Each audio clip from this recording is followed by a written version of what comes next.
You are here because your work deserves to be seen. And one of the nice things about anyone, how do I say this?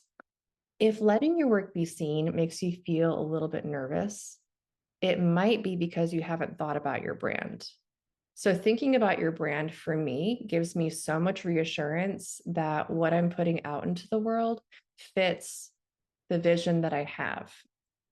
Before I think about my brand, it feels a little bit vulnerable. Like I'm just going to say whatever and do whatever. And like there's a very real fear in that because you haven't gone through the process of saying, is this me? Does this fit what I'm imagining?